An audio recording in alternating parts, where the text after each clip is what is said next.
I always thought I knew my neighbors.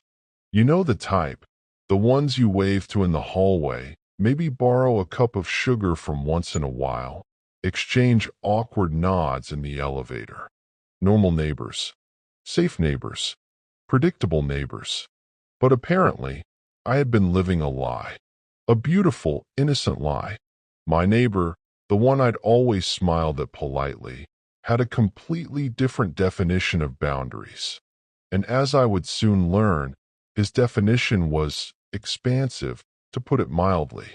It all started one ordinary Friday evening.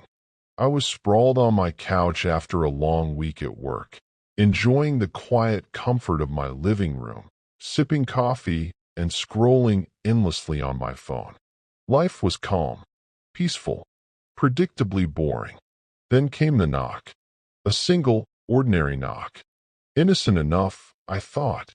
I opened the door, expecting perhaps a mail delivery, maybe a neighbor introducing themselves, or even a lost dog looking for its owner.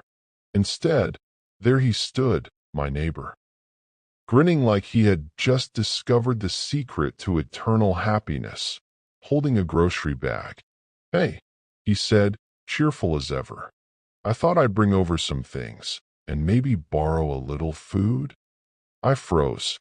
"Borrow food?" I asked cautiously. "Yeah," he said, tilting his head innocently. "From your fridge. Just until Monday. You won't even notice." I blinked.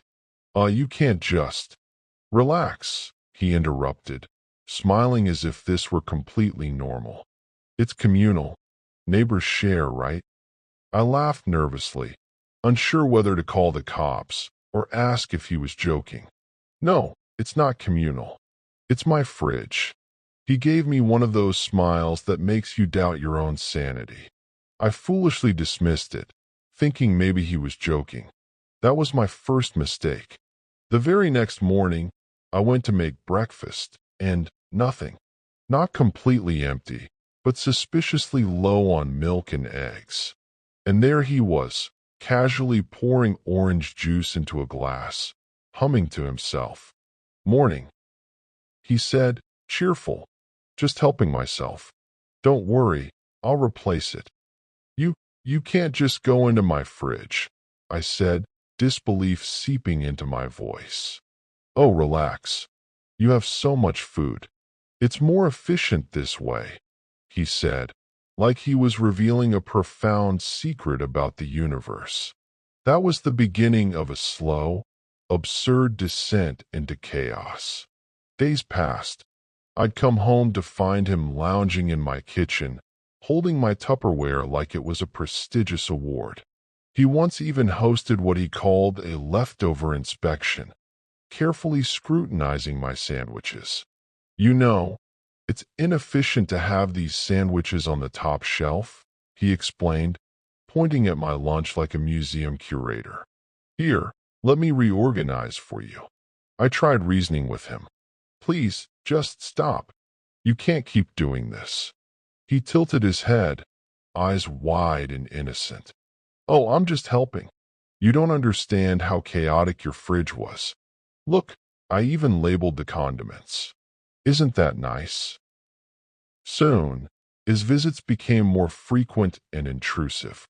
He started wandering into my kitchen at odd hours, claiming he was checking the pantry for expired goods.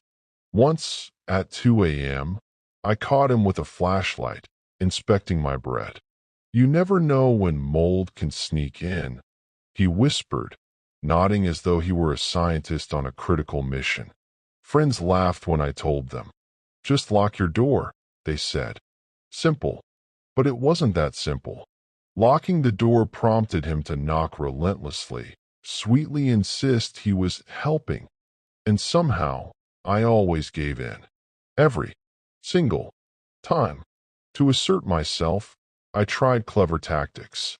I stocked the fridge with foods I knew he hated, extremely spicy sauces, sour pickles, and experimental vegan cheeses. The next morning, I found him grimacing over a jar of ghost pepper jam. I don't understand," he muttered, sweating profusely. This wasn't here yesterday. But the absurdity didn't stop there. He began documenting the fridge's organization, taking photos with his phone and creating fridge efficiency charts. He once gave me a slideshow presentation. Notice how your leftovers are misaligned. By shifting them, we can achieve optimal visibility and accessibility. I stared at him, wondering how a person could be this insane and charming simultaneously. I tried everything: polite notes, sarcastic notes, passive-aggressive post-it wars. His responses were always absurdly polite. "Thank you for sharing. You're too kind." Then came the fridge party. I returned home to find him inviting neighbors to admire my perfectly ordinary yogurt collection. He gave a detailed tour. Here is the dairy section. Top shelf, yogurts. Middle shelf, cheeses. Bottom shelf, condiments. Observe the logical arrangement. Ergonomic, efficient, harmonious. I wanted to scream, but somehow I just stood there, silently questioning my life choices. My internal monologues grew increasingly dramatic.